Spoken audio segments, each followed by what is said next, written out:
On eradicating desire or Vasana Chedan Vivek, Part 2, Saint Mangat Ramji's teachings in English. Introduction.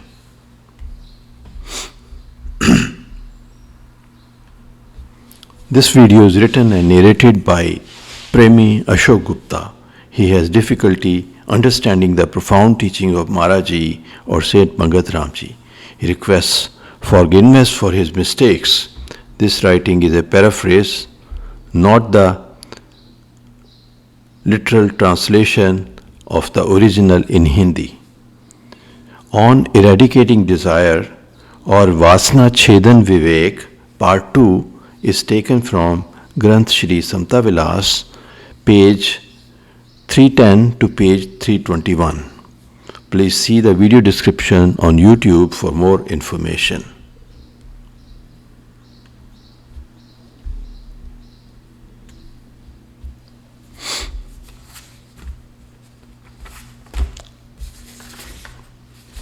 Saying 51.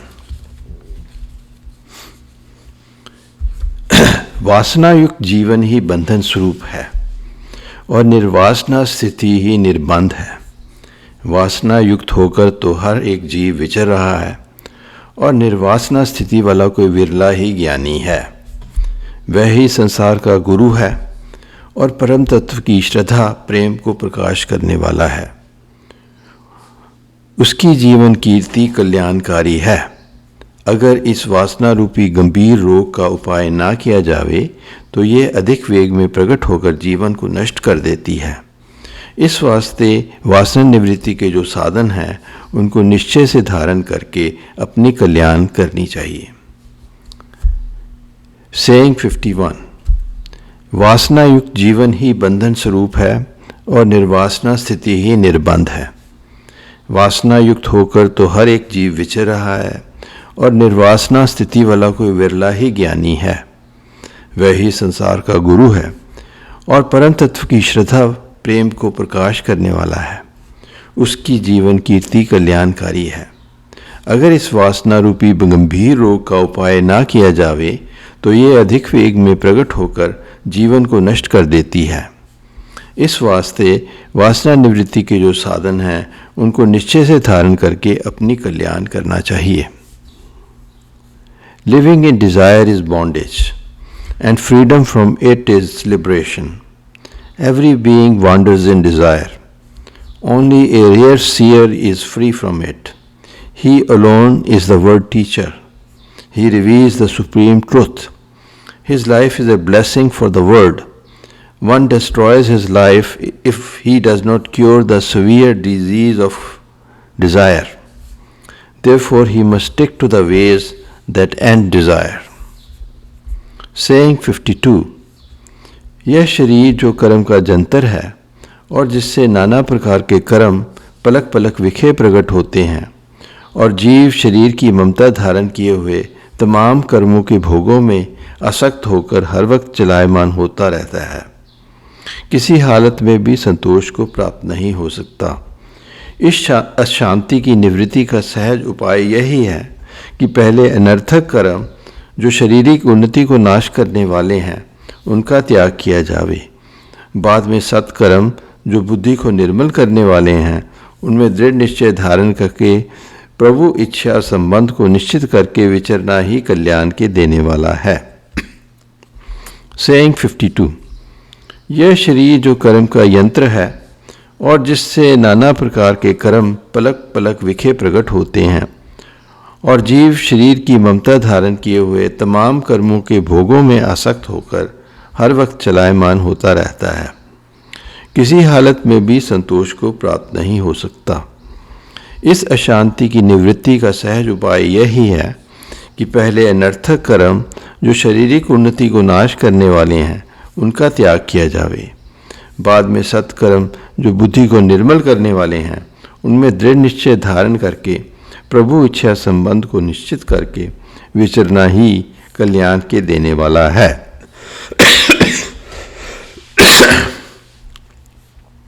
The body is an instrument of action. Activities of all kinds appear in it. A man becomes restless in his attachment to these actions. He cannot have peace at any time.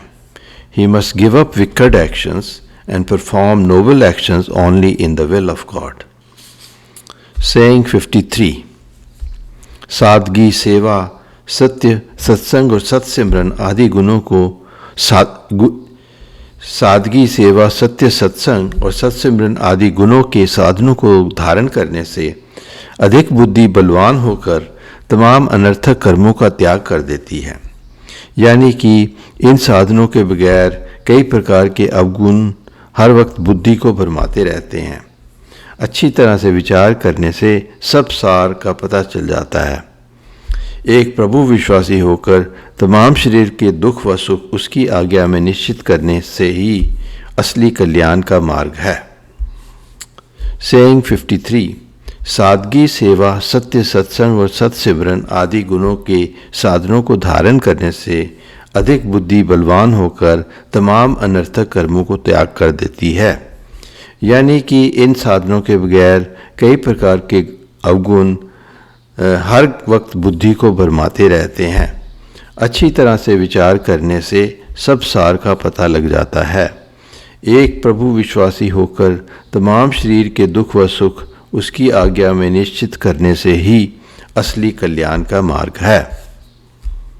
Simplicity, service, truth, Holi association and meditation strengthen the intellect. They help it shed its wicked deeds. Without these means, the intellect strays into wrong traits. This truth becomes evident when one reflects deeply. He must accept the weal and woe of life in the will of the Lord. Saying 54. शरीर कर्म युक्त है और आत्मा निष्कर्म है। बुद्धि शरीर के धर्म पालन करने में हर वक्त लवलीन रहती है। आखिर शरीर विनाश को प्राप्त हो जाता है और बुद्धि अधीर होकर फिर अपनी कामना को पूर्ण करने की खातिर दूसरा शरीर धारण करती है। यह सिलसिला जारी रहता है जब तक आत्म स्वरूप में स्थिरता ना हो जावे। इस वास्ते एक आत्मा का निश्चय ही कल्याण का मूल है। सेइंग 54. शरीर कर्म युक्त है और आत्मा निष्कर्म है। बुद्धि शरीर के धर्म पालन करने में हर वक्त लवलीन रहती है। आखिर शरीर विनाश को प्राप्त हो जाता है और बुद्धि अधीर होकर फिर अपनी कामना को पूर्ण करने की खातिर दूसरा शरीर धारण करती है। यह सिलसिला जारी रहता है जब तक आत्म स्वरूप में स्थिरता प्राप्त न हो जावे। इस वास्ते एक आत्मा का निश्चय ही कल्याण का मूल है। The body is active and the soul is passive. The intellect is always busy attributing the body's doings to itself. When the body is destroyed, the restless intellect finds another body. This process continues unchecked until the intellect identifies with God. Faith in the Lord alone gives it salvation. Saying 55, line 1. आत्मा यानी जीवन शक्ति जो सब संसार को जीवित कर रही है और तृण तृण में पूर्ण रूप से व्याप रही है और अनंत नामों से सिद्धों ने उसकी स्तुति गाई है, वह ही परम तत्व पूजने योग्य है और वह ही अखंड शांति समता का स्वरूप है। हर एक शरीर का जीवन स्वरूप वह ही सच्चिदानंद आत्मा ही है।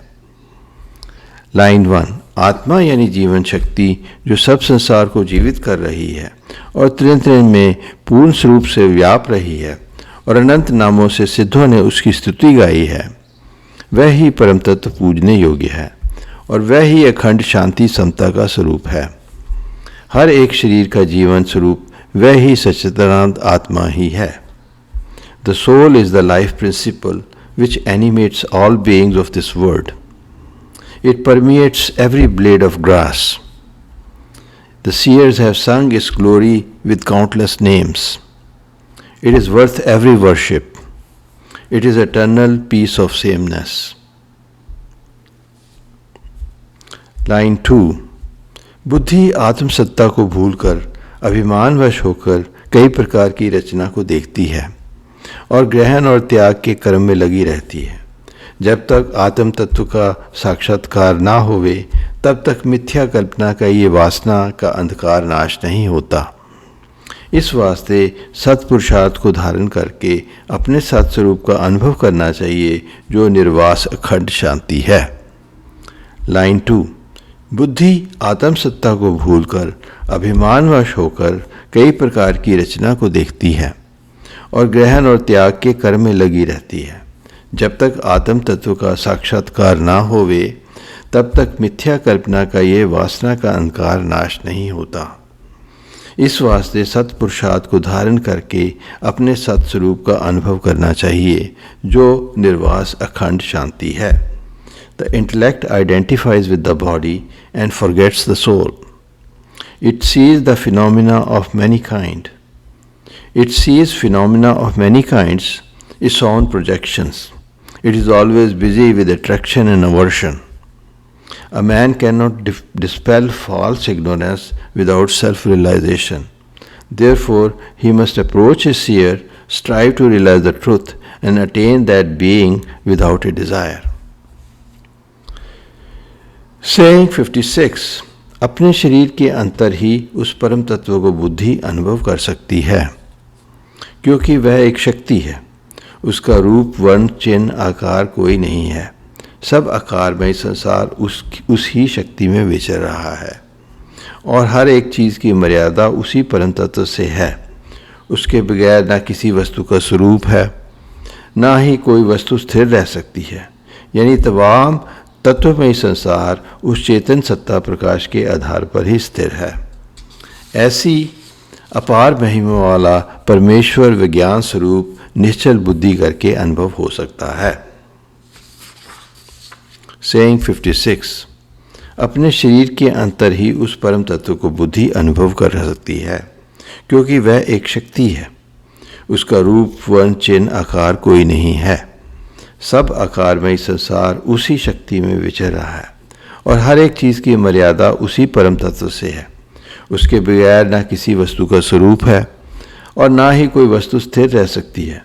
यानी तमाम तत्वमय संसार उस चेतन सत्ता प्रकाश के आधार पर ही स्थिर है। ऐसी अपार महिमा वाला परमेश्वर विज्ञान स्वरूप निश्चल बुद्धि करके अनुभव हो सकता है। The intellect can only realise that supreme element within the body. The power has no shape, colour, sign और form. All visible things of the universe exist because of that power, and it sets limits on everything. The whole world, composed of gross elements, has the light of that consciousness existence as its sustaining principle. A stilled intellect can realize that Lord with unlimited glory. Saying 57. बुद्धि सत तत्व को अनुभव करके अपने आप को उसमें लीन कर देती है। यही हालत मोक्ष की है। जब तक बुद्धि उस ज्ञान स्वरूप शब्द को अनुभव नहीं करती तब तक अभिमान युक्त होकर इस वासना के भंवर में फंसकर नाना प्रकार के कर्म करती है और हर वक्त भयभीत रहती है। इस संसार में जानने योग्य, पूजने योग्य वह ही परम आधार एक आत्मा नारायण स्वरूप है, जिसको अनुभव करके बुद्धि पूर्ण संतोष को प्राप्त हो जाती है। यानी वासना अंधकार से मुक्त होकर केवल स्वरूप हो जाती है। सेइंग 57। बुद्धि सत्तत्व को अनुभव करके अपने आप को उसमें लीन कर देती है। यही हालत मोक्ष की है। जब तक बुद्धि उस ज्ञान स्वरूप शब्द को अनुभव नहीं करती तब तक अभिमान युक्त होकर इस वासना के भंवर में फंसकर नाना प्रकार के कर्म करती है और हर वक्त भयभीत रहती है। इस संसार में जानने योग्य और पूजने योग्य वह ही परम आधार एक आत्मा नारायण स्वरूप है, जिसको अनुभव करके बुद्धि पूर्ण संतोष को प्राप्त हो जाती है। यानी वासना अंधकार से मुक्त होकर केवल स्वरूप हो जाती है। The intellect realizes that supreme element and dissolves itself into it. It is liberated. As long as the intellect does not realize the word, it identifies with the body and performs countless actions fearfully in the whirlpool of desire. Only God is worth knowing and worshipping in this transient world. He blesses the intellect with complete contentment. The darkness of desire is dispelled and nirvana is attained. Saying 58. वह परम तत्व आत्मा शरीर के अंतर बाहर पूर्ण रूप करके प्रकाश कर रहा है। निर्मल बुद्धि से उसका सिमरन ध्यान करना ही सब दोषों से निवृत्ति देने वाला है। सब कर्मों से महाकर्म एक प्रभु की उपासना ही है। तमाम सत्कर्म अंतःकरण की शुद्धि के वास्ते हैं, जिससे बुद्धि पवित्र होकर एक प्रभु प्रायणता को हासिल करे और तमाम मानसिक दोषों से निवृत्त होकर प्रभु स्वरूप में लीन हो जावे, जो अखंड आनंद स्वरूप है। सेइंग 58. वह परम तत्व आत्मा शरीर के अंतर बाहर पूर्ण स्वरूप करके प्रकाश कर रहा है। निर्मल बुद्धि से उसका सिमरन ध्यान करना ही सब दोषों से निवृत्ति के देने वाला है। सब कर्मों से महाकर्म एक प्रभु की उपासना ही है। तमाम सत्कर्म अंतःकरण की शुद्धि के वास्ते हैं, जिससे बुद्धि पवित्र होकर एक प्रभु प्रायणता हासिल करे और तमाम मानसिक दोषों से निवृत्त होकर प्रभु स्वरूप में लीन हो जावे, जो अखंड आनंद स्वरूप है। That supreme element, the soul, illuminates internally and externally. Remembrance of God removes every sin. There is no noble deed like worship of the Lord. All sacred acts purify the intellect. It becomes oriented towards the Lord and dissolves into internal bliss.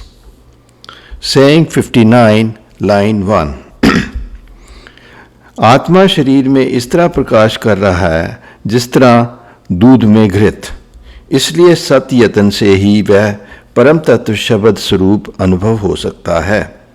दृढ़ निश्चय से प्रभु उपासना को धारण करना और तमाम शरीर की शक्ति को उस परम तत्व के आधार पर देखना और कर्मफल द्वंद्व की आसक्ता को प्रभु आज्ञा में समर्पण करना, नित ही अंतर्गत विखे पवन संयुक्त होकर अखंड नाम का सिमरन करना ही परम योग है।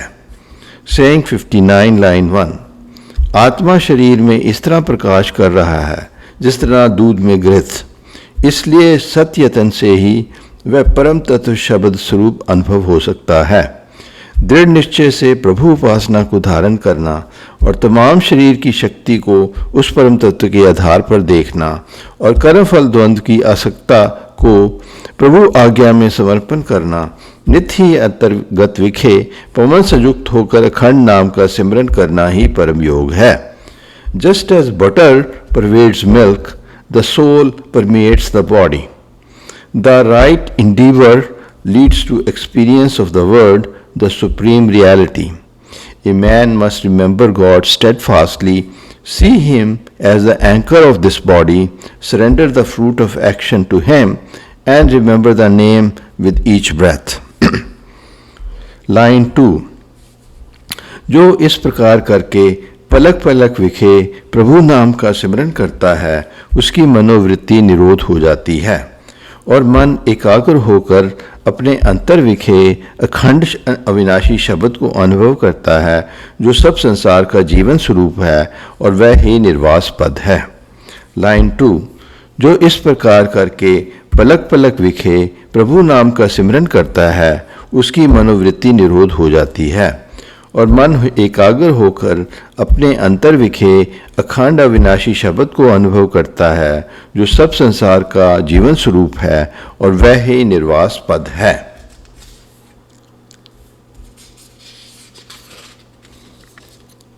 One restrains his mind by remembering God every moment. It concentrates and experiences the eternal word. The word is the life of the world. He will attain the state of desirelessness. Saying 60. जब तक मन मिथ्या नाम रूप संसार की कल्पना में लगा रहता है, तब तक वासना के अंधकार में चलायमान होता रहता है। इस भ्रम की निवृत्ति के वास्ते एक प्रभु नाम सिमरन ही सहज उपाय है।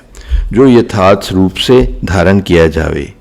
जिस गुणी पुरुष ने मिथ्या नाम रूप कल्पना को त्याग करके सत नाम का आधार पाया है और निमक निमक करके अपनी मनोवृत्ति को एक नाम में लगाता है और तमाम शरीर के प्रिय और अप्रिय पदार्थों को प्रभु इच्छा में त्याग करता है, ऐसी दृढ़ उपासना वाला ज्ञानी अपने अंतर्विखे सत्य स्वरूप को अनुभव कर लेता है और परम कल्याण को प्राप्त हो जाता है। सेइंग 60। जब तक मन मिथ्या नाम रूप संसार की कल्पना में लगा रहता है तब तक वासना के अंधकार में चलायमान होता रहता है। इस भ्रम की निवृत्ति के वास्ते एक प्रभु नाम सिमरन ही सहज उपाय है जो यथार्थ स्वरूप से धारण किया जावे। जिस गुणी पुरुष ने मिथ्या नाम रूप कल्पना को त्याग करके सतनाम का आधार पाया है और निमक निमक करके अपनी मनोवृत्ति को एक नाम में लगाता है और तमाम शरीर के प्रिय और प्रिय पदार्थों को प्रभु इच्छा में त्याग करता है, ऐसी दृढ़ उपासना वाला ज्ञानी अपने अंतर्विखे सत्स्वरूप को अनुभव कर लेता है और परम कल्याण को प्राप्त हो जाता है। As long as the mind conjures up the false names and forms of the word, it is restless in desire. Remembrance of the name of God dispels its delusion. If a gifted man makes the name his anchor, forsakes the false worldly names and forms, and accepts the weal and woe in the will of God, he realizes the Lord and is liberated. Saying 61. बुद्धि की चंचलता ही अज्ञान स्वरूप है और बुद्धि को निश्चल करना ही परम तप है। जब तक बुद्धि कर्म अभिमान संयुक्त है तब तक वासना अंधकार में चलायमान होती रहती है। जिस समय बुद्धि तमाम कर्मों को ईश्वर इच्छा में निश्चय से त्याग कर देती है, उस समय अंतर्विखे शब्द स्वरूप ब्रह्म प्रकाश को अनुभव कर लेती है जो समता आनंद का पूर्ण स्वरूप है और अधिक प्रेम संयुक्त होकर अपने आप को उस परम तत्व में लीन कर देती है। यह अवस्था ही परम धाम है, धन व पुरुष है जिसको ऐसी स्थिति प्राप्त हुई है। सेइंग 61। बुद्धि की चंचलता ही अज्ञान स्वरूप है और बुद्धि को निश्चल करना ही परम तप है। जब तक बुद्धि कर्म अभिमान संयुक्त है तब तक वासना अंधकार में चलायमान होती रहती है। जिस समय बुद्धि तमाम कर्मों को ईश्वर इच्छा में निश्चय से त्याग कर देती है, उस समय अंतर्विखे शब्द स्वरूप ब्रह्म प्रकाश को अनुभव कर लेती है जो समता आनंद का पूर्ण स्वरूप है और अधिक प्रेम संयुक्त होकर अपने आप को उस परम तत्व में लीन कर देती है। यह अवस्था ही परम धाम है, धन व पुरुष है जिसको ऐसी स्थिति प्राप्त हुई है। The restlessness of the intellect is ignorance. Its stillness is tapas or penance. It remains restless in desire as long as it identifies with the actions. When it surrenders all actions in the will of God, it experiences the sameness bliss of the light of Lord. It dissolves itself in Him in love. It is the highest goal of human life. Blessed is the man who attains it. Comment. Maharaj is peeling the onion layer after layer. Saying 62. जब तक शारीरिक भोगों से वैराग प्राप्त ना होवे और दृढ़ अनुराग सत्स्वरूप का अंतःकरण में प्रकट ना होवे, तब तक ऐसी स्थिति प्राप्त होनी कठिन है। इस वास्ते सहज स्वभाव से ही यथार्थ स्वरूप से भक्ति को धारण करना चाहिए, जिसके बल से सब विकारों पर जीत हासिल करके परम तत्व के स्वरूप में स्थिरता प्राप्त होवे। निर्मल भक्ति ये है कि प्रभु प्रायणता हासिल करके निष्काम कर्म का साधन प्राप्त किया जावे, यानी अपने स्वार्थ को छोड़कर नित्य निष्काम भाव से परोपकारी जीवन बनाया जावे और अपने तमाम शारीरिक सुख दूसरों की सेवा में समर्पण किए जावें। ऐसा यह निर्मल विवेक का मार्ग है। जो गुणी सत्विश्वास करके विचरता है वह शारीरिक सुखों की कैद से छूटकर आत्म आनंद को प्राप्त हो जाता है। सेइंग 62। जब तक शारीरिक भोगों से वैराग प्राप्त ना होवे और दृढ़ अनुराग सत स्वरूप का अंतःकरण में प्रकट ना होवे, तब तक ऐसी स्थिति प्राप्त होनी कठिन है। इस वास्ते से सहज स्वभाव से ही यथार्थ स्वरूप से भक्ति को धारण करना चाहिए, जिसके बल से सब विकारों पर जीत हासिल करके परम तत्व के स्वरूप में स्थिरता प्राप्त होवे। निर्माल भक्ति यह ही है कि प्रभु प्रायणता हासिल करके निष्काम कर्म का साधन प्राप्त किया जावे, यानी अपने स्वार्थ को छोड़कर नित्य ही निष्काम भाव से परोपकारी जीवन बनाया जावे और अपने तमाम शारीरिक सुख दूसरों की सेवा में समर्पण किए जावें। ऐसा ये निर्मल विवेक का मार्ग है। जो गुणी सत्विश्वास करके विचरता है वह शारीरिक सुखों की कैद से छूटकर आत्म आनंद को प्राप्त हो जाता है। A man cannot be liberated without devotion and transcendence of bodily pleasures. He must love God to remove his deviations and attain God intoxication. He must orient himself towards the Lord, reduce his selfishness, and serve others selflessly. It is the way of sublime discrimination. The noble, faithful man removes the bondage of bodily pleasures and attains divine bliss. Saying 63. शारीरिक सुख ही बुद्धि को बार बार जन्म मरण के चक्कर में फिराते हैं, मगर वास्तव में शारीरिक सुख ही परम दुख का मूल है। जिस भोग का सुख माना जाता है वह ही अंत में दुख स्वरूप हो जाता है, यानी सुख के निश्चय से दुख प्रकट होता है। जब तक किसी वस्तु का सुख अनुभव करता है तब तक उसके मोह में गिरफ्तार रहता है। आखिर वह सुख ही दुख रूप में प्रकट होकर अति क्लेश देता है। यही अज्ञान का चक्र है। इससे छूटने के वास्ते एक निष्काम कर्म का मार्ग ही सहज है। Saying 63. शारीरिक सुख ही बुद्धि को बार बार जन्म मरण के चक्कर में फिराते हैं, मगर वास्तव में शारीरिक सुख ही परम दुख का मूल है। जिस भोग का सुख माना जाता है वही अंत में दुख स्वरूप हो जाता है, यानी सुख के निश्चय से दुख प्रकट होता है। जब तक किसी वस्तु का सुख अनुभव करता है तब तक उसके मोह में गिरफ्तार रहता है। आखिर वह सुख ही दुख रूप में प्रकट होकर अति क्लेश देता है। यही अज्ञान का चक्र है। इससे छूटने के वास्ते एक निष्काम कर्म का मार्ग ही सहज है। Bodily pleasures transmigrate the intellect. They are the source of every misery. Every happiness turns into woe. A man becomes obsessed with a pleasant object. In the end, his very pleasure turns into pain. It is the maze of ignorance. Selfless action is the only way out. Saying 64. अपने शारीरिक सुखों को दूसरों की सेवा में भेंट करना और मन में निर्वाण भाव रखना, अधिक से अधिक तन मन धन से सेवा करके प्रभु इच्छा में निश्चित होना, यही एक निर्मल त्याग का मार्ग है। जो जो गुणी पुरुष पवित्र भावना से इस पर उपकार के मार्ग में विचरता है त्यों त्यों उसके अंतःकरण के दोष नाश होते जाते हैं। तब सत्स्वरूप में दृढ़ विश्वास प्राप्त होता है और संसारी पदार्थों से चित्त को वैराग्य हासिल होता है। यह धारणा ही निर्मल भक्ति के अंकुर हैं, यानी शारीरिक सुखों को तुच्छ जानकर प्रभु आज्ञा में निश्चित होकर तमाम जीवों के सुख की खातिर अपने आप को जो निष्काम भाव से न्यौछावर करता है वह ही गुणी आत्म आनंद का अधिकारी है। Saying 64. अपने शारीरिक सुखों को दूसरों की सेवा में भेंट करना और मन में निर्माण भाव रखना, अधिक से अधिक तन मन धन से सेवा करके प्रभु इच्छा में निश्चित होना, यही निर्मल त्याग का मार्ग है। जो जो गुणी पुरुष पवित्र भावना से इस परोपकार के मार्ग में विचरता है त्यों त्यों उसके अंतःकरण के दोष नाश होते जाते हैं। तब सत्स्वरूप में दृढ़ विश्वास प्राप्त होता है और संसारी पदार्थों से चित्त को वैराग्य हासिल होता है।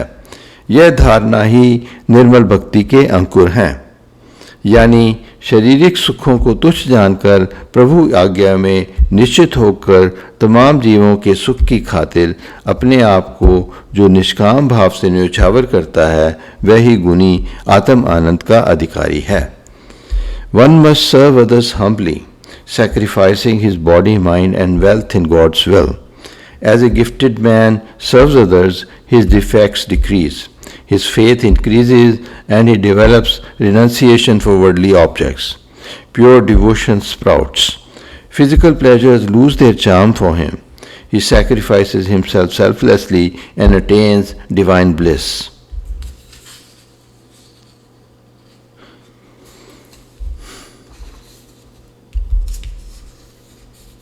Saying 65. जब तक शारीरिक सुखों में जीव ग्रसा हुआ है तब तक कभी भी निर्वास पद आत्म शांति को प्राप्त नहीं हो सकता। मलिन बुद्धि शारीरिक सुखों को ही असली आनंद जानती है। जो जो विचार से पवित्रता हासिल होती है तो शारीरिक सुख ही दुख का स्वरूप दिखाई देते हैं। ऐसी निर्मल धारणा को प्राप्त होकर बुद्धि निर्वास आनंद की खोज में अपने आप को त्याग करती है। तब एक सत्स्वरूप के आधार को प्राप्त होती है जो परम आनंद का धाम है। सेइंग 65। जब तक शारीरिक सुखों में जीव ग्रसा हुआ है तब तक कभी भी निर्वास पद आत्म शांति को प्राप्त नहीं हो सकता। मलिन बुद्धि शारीरिक सुखों को ही असली आनंद जानती है। जो जो विचार से पवित्रता हासिल होती है तो शारीरिक सुख ही दुख का स्वरूप दिखाई देते हैं। ऐसी निर्मल धारणा को प्राप्त होकर बुद्धि निर्वास आनंद की खोज में अपने आप को त्याग करती है। तब एक सत्स्वरूप के आधार को प्राप्त हो जाती है जो परम आनंद का धाम है। As long as a man is immersed in bodily pleasures, he cannot attain the desireless bliss of the soul. For the tainted intellect, physical pleasures are the only happiness. On the contrary, for the purified intellect, bodily pleasures are mere misery in their garb. With this realization dawning, the intellect renounces everything for desireless bliss. It finds the anchor of God, bliss itself. Saying 66, line 1. शारीरिक सुख ही दुख को उत्पन्न करते हैं। यानी जिस चीज़ के संयोग से सुख प्राप्त होता है उसके संयोग से दुख हो जाता है। यह संयोग वियोग ही कर्म का चक्र है और अमिट है। इसी अज्ञान के वश होकर जीव हमेशा के वास्ते सुख चाहते हैं मगर ऐसा हो नहीं सकता। हर एक वस्तु काल चक्र को धारण किए हुए अपने आप को तब्दील कर रही है। जो वस्तु आद अंत को प्राप्त होने वाली है उसका संयोग असली सुख नहीं दे सकता। यह गहरी गौर करके विचार करना चाहिए। Saying 66 line 1। शारीरिक सुख ही दुख को उत्पन्न करते हैं। यानी जिस चीज़ के संयोग से सुख प्राप्त होता है उसके संयोग से दुख हो जाता है। यह संयोग वियोग ही कर्म का चक्र है और अमिट है।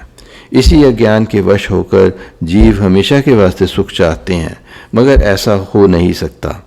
हर एक वस्तु काल चक्र को धारण किए हुए अपने आप को तब्दील कर रही है। जो वस्तु आद अंत को प्राप्त होने वाली है उसका संयोग असली सुख नहीं दे सकता। ये गहरी गौर करके विचार करना चाहिए। Bodily pleasures cause misery. If the gain of something gives pleasure, its loss is bound to cause pain later. This gain and loss process constitutes karma with no possibility of escaping it. An ignorant man wants permanent happiness through action, but this is impossible. Everything is subject to change. An object with a beginning and end cannot give everlasting happiness. One must reflect deeply on this. Line 2. जब शरीर ही नाशवान है तब शरीर के सुख कहाँ हैं? यह तो अंधमति से जीव सत्स्वरूप जो अनंत का सागर है उसको भूलकर इस नाशवान शरीर में अचल शांति को खोज रहा है। ना तो शरीर की स्थिरता रही और ना ही असली सुख प्राप्त हुआ। मिथ्या कल्पना को धार करके अंत को निराश ही संसार से जाता है। इस वास्ते इस भ्रमजाल का विचार करके मानुष जन्म की सार को प्राप्त करें। यानी सत्स्वरूप की प्राप्ति और सत्स्वरूप की परायणता में अपने आप को नित ही सावधान करें। लाइन 2। जब शरीर ही नाशवान है तब शरीर के सुख कहाँ हैं? यह तो अंधमति से जीव सत्स्वरूप जो आनंद का सागर है उसको भूलकर इस नाशवान शरीर में अचल शांति को खोज रहा है। ना तो शरीर की स्थिरता रही और ना ही असली सुख प्राप्त हुआ। मिथ्या कल्पना को धारण करके अंत को निराश ही इस संसार से जाता है। इस वास्ते इस भ्रमजाल का विचार करके मानुष जन्म की सार को प्राप्त करें, यानी सत्स्वरूप की प्राप्ति और सत्स्वरूप की परायणता में अपने आप को नित ही सावधान करें। If the body is perishable, how can its pleasure be permanent? The ignorant man forgets God, the ocean of bliss, and seeks lasting happiness in this transient body. Neither the body nor its pleasures are permanent. One must reflect on this delusion and try to find the truth. He must strive to attain God. Saying 67. कुछ न कुछ तो जीव करता ही रहता है, ख्वाहे बंधन क्रिया को धारण करे, ख्वाहे निर्बंधन क्रिया को। सत्विवेक यही है कि निर्बंधन क्रिया को धारण करके अपने जीवन की उन्नति की जावे। अगर ऐसा यत्न करने में आसक्त है तो फिर पापयुक्त होकर अपने आप को कलंकित कर देगा। इस वास्ते निर्मल विचार द्वारा सत शांति का मार्ग स्वीकार करना ही जीवन की उच्चता है। जैसा जैसा जीव कर्म धारण करता है उसका फल अवश्य भोगता है। इस वास्ते ऐसा कर्म ना धारण किया जावे जिससे अधिक संकट प्राप्त होवे। सब तापों से छूटने के वास्ते एक प्रभु परायण होना ही मुख्य साधन है और यही सार विचार है। सेइंग 67। कुछ न कुछ तो जीव करता ही है, ख्वाहे बंधन क्रिया को धारण करे, ख्वाहे निर्बंधन क्रिया को। सत्विवेक यही है कि निर्बंधन क्रिया को धारण करके अपने जीवन की उन्नति की जावे। अगर ऐसा यत्न करने में आसक्त है तो फिर पाप युक्त होकर अपने आप को कलंकित कर देवेगा। इस वास्ते निर्मल विचार द्वारा सत शांति का मार्ग स्वीकार करना ही जीवन की उच्चता है। जैसा जैसा जीव कर्म करता है उसका फल अवश्य भोगता है। इस वास्ते ऐसा कर्म ना धारण किया जावे जिससे अधिक संकट प्राप्त होवे। सब तापों के छूटने के वास्ते एक प्रभु परायण होना ही मुख्य साधन है और यही सार विचार है। A man is bound to act whether his actions binds or liberates him. Wisdom lies in liberating actions. Otherwise he will waste his life in sin. One must walk on the path that leads to peace. He cannot escape the consequences of his actions. Orientation towards God alone removes every suffering. Saying 68. एक प्रभु का विश्वासी और अभ्यासी होकर जो नित्य ही निष्काम भाव से सत्कर्मों में विचरता है, वह ही विवेकी पुरुष कर्म बंधन से छूटकर निष्कर्म पद समता शांति को प्राप्त हो जाता है।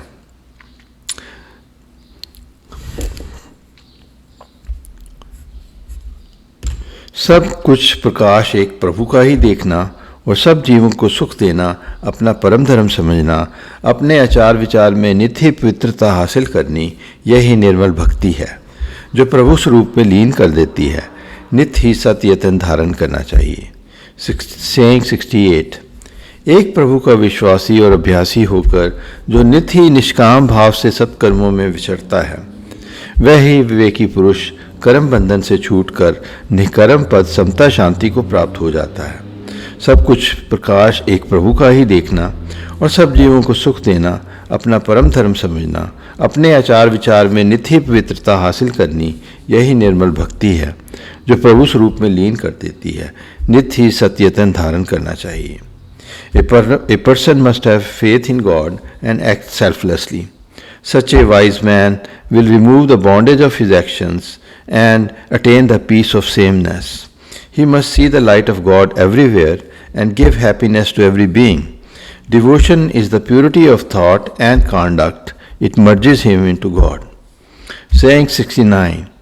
जिसने अपनी पाप निवृत्ति की खातिर सत्यतन धारण किया है और सत्पुरुषों की सीख द्वारा जो प्रभु विश्वास को प्राप्त हुआ है और हृदय से सब जीवों का जो हितकारी है और शरीर की अंतिम दशा को हर वक्त जो विचार करता है, तन मन धन सब प्रभु का ही देखता है और प्रभु आज्ञा में अपने आप को जो स्थिर करता है, निर्माण भाव से सर्वसेवक होकर जो नित्य ही विचरता है, उसके अंतर दृढ़ प्रभु अनुराग प्रकट हो जाता है जो सब तापों को हरने वाला है और अनन्य भक्ति अविनाशी स्वरूप की देने वाला है।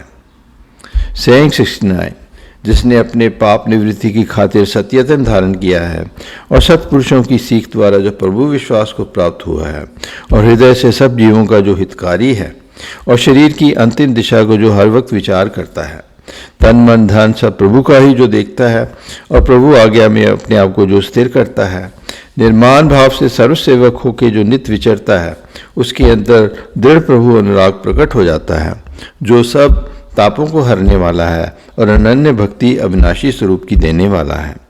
A man must eradicate his sins, attain faith, follow the teachings of the seers, help others, think about his mortality, sacrifice his body, mind and wealth, and humbly serves others. He will develop the love of God and all his sorrows will be removed. He will attain exclusive and imperishable devotion to God. Saying 70, जब ऐसी पवित्र भावना जिसके अंतःकरण में प्रकट हुई, वह सत्पुरुषार्थ से सत्पुरुषों की शिक्षा को हासिल करके नित्य ही अंतर्गत विखे आत्मचिंतन में वह गुणी पुरुष स्थिर करता है और दृढ़ निश्चय से निर्मल साधन करते करते आत्म साक्षात्कार को अनुभव कर लेता है, जो सब संसार का मूल है और जीव का निर्मल धाम है। उसी ही गुणी पुरुष ने संसार में आकर असली जीवन को पाया है, जहाँ काल का भय प्रवेश नहीं कर सकता। उसकी महिमा इस नाशवान संसार में अधिक दुर्लभ है। सेइंग 70, जब ऐसी पवित्र भावना जिसके अंतःकरण में प्रकट हुई, वह सत्पुरुषार्थ से सत्पुरुषों की शिक्षा को हासिल करके नित्य ही अंतर्गत विखे आत्मचिंतन में वह गुणी पुरुष स्थिर करता है और दृढ़ निश्चय से निर्मल साधन करते करते आत्म साक्षात्कार का वो अनुभव कर लेता है, जो सब संसार का मूल है और जीव का निर्मल धाम है। उस ही गुणी पुरुष ने संसार में आकर असली जीवन को पाया है, जहाँ काल का भय प्रवेश नहीं कर सकता।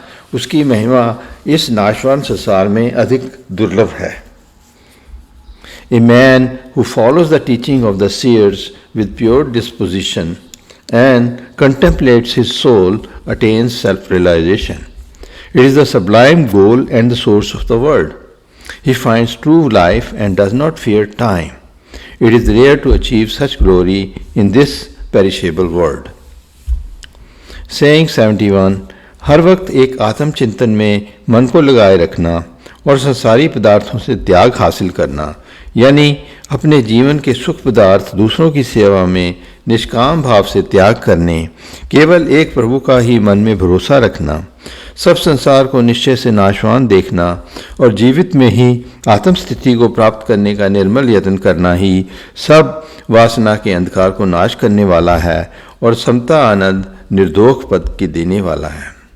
सेइंग 71, हर वक्त एक आत्मचिंतन में मन को लगाए रखना और संसारी पदार्थों से त्याग हासिल करना, यानी अपने जीवन के सुख पदार्थ दूसरों की सेवा में निष्काम भाव से त्याग करने, केवल एक प्रभु का ही मन में भरोसा करना, सब संसार को निश्चय से नाशवान देखना और जीवित में ही आत्मस्थिति को प्राप्त करने का निर्मल यत्न करना ही सब वासना के अंधकार को नाश करने वाला है और समता आनंद निर्दोष पद को देने वाला है। A man must always reflect on his soul, renounce worldly possessions, serve others selflessly, have faith in God, see the world as perishable, and strive for self-realization. This eradicates the darkness of desire and gives immaculate bliss of the state of sameness. This concludes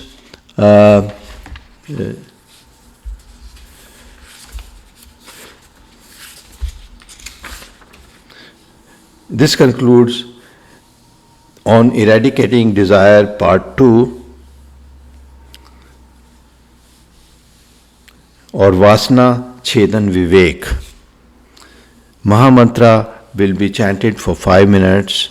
Om Brahm Satyam Nirankara Janma Advait Purkha Sarvyapak Kalyan Murat Parmeshwaray Namastam.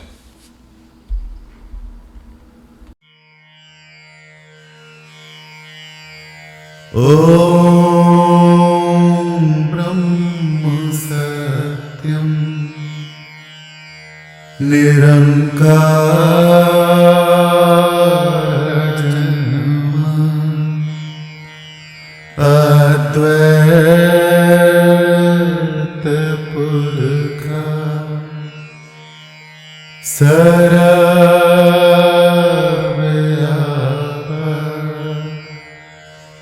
कल्याणमूलः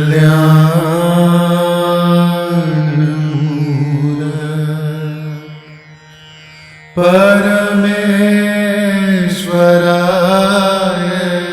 नमस्तम्। ॐ ब्रह्म सत्यम् निरंकार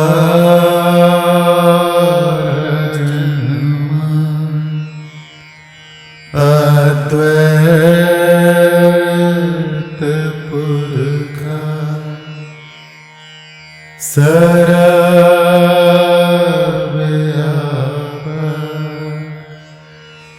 कल्याणमूलः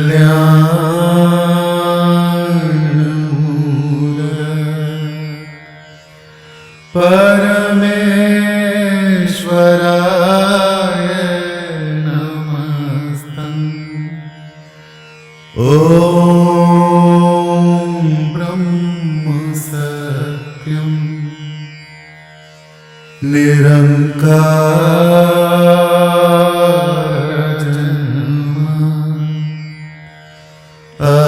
अद्वैत पुरुषा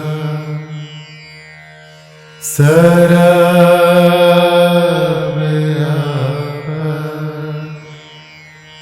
कल्याणमूलः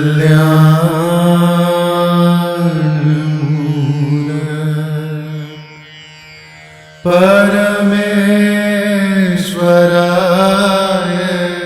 नमस्तम्।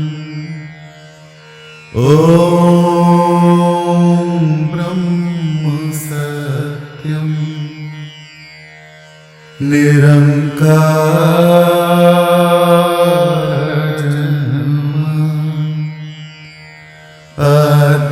अद्वैत पुरुषा सर्वव्यापक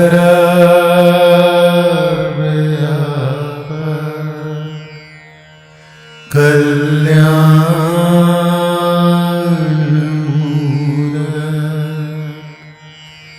परमेश्वराय नमस्तम्। ॐ ब्रह्म सत्यम्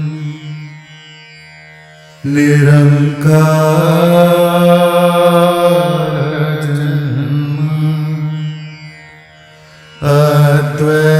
अद्वैत पुरुषा सर्वव्यापक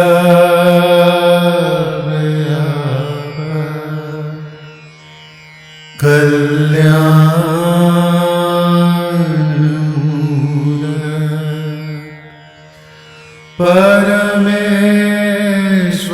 परमेश्वराय नमस्तम्।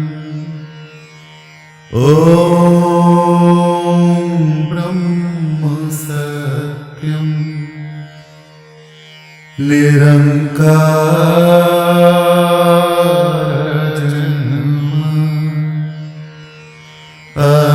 अद्वैत पुरुषा सर्वव्यापक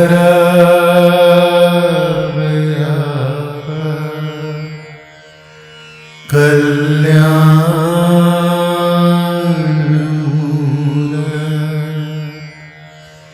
परमेश्वरा